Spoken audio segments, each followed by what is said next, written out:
எவ்வளோ variety noodles.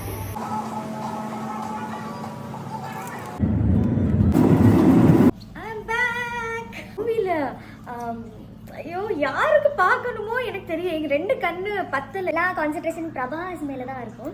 ஆனால் Deepika Padukone, Amitabh Bachchan sir, இப்படி Kamal Haasan sir, oh my god, இந்த கெட்டப்